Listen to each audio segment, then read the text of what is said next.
sur cette incroyable invention et les perspectives qu'elle génère. Freetown compte près d'1,2 million habitants et dans la capitale, les transports constituent un enjeu majeur pour la population. Un jeune Sierra-Léonais de 24 ans a trouvé ainsi une parade à la pollution et aux nombreux embouteillages.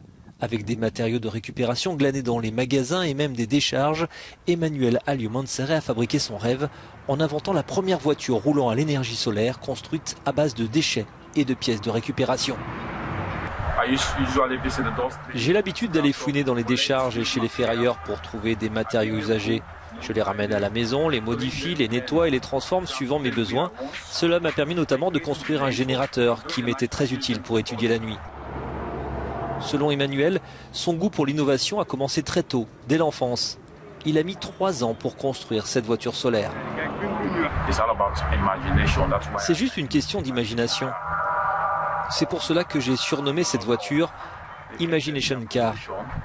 Elle lutte contre la pollution de l'air et est tout l'inverse du parc automobile classique qui tire son énergie du kérosène, du diesel, de l'essence et autres. Fabriquée en bambou et aux couleurs vertes, blanches et bleues du drapeau de la Sierra Leone, l'Imagination Car a une autonomie d'1 heure et de 15 km. Peter Conte est l'un de ses conducteurs privilégiés. Il découvre, grâce à Emmanuel, les joies de la conduite d'une voiture solaire. Cette Imagination Car est unique en son genre.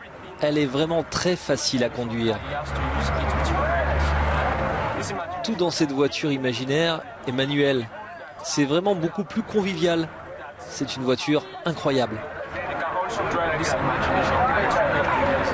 Et bonne nouvelle, Emmanuel Aliou-Mansere a d'autres idées en tête. L'étudiant en licence de géologie à l'université de Sierra Leone s'est déjà attelé à d'autres projets liés à l'environnement et l'énergie propre et durable. Direction à présent le Gabon pour rencontrer Tamara Boussamba, directrice générale d'Agridis. Elle est à 27 ans la cofondatrice de Wagi, une application agricole qui fait le lien entre les agriculteurs et les revendeurs. Tamara, c'est un plaisir de vous avoir avec nous.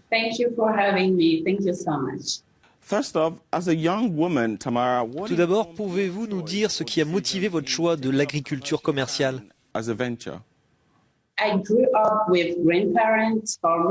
J'ai grandi avec mes grands-parents qui étaient agriculteurs, donc je connaissais déjà les difficultés du secteur.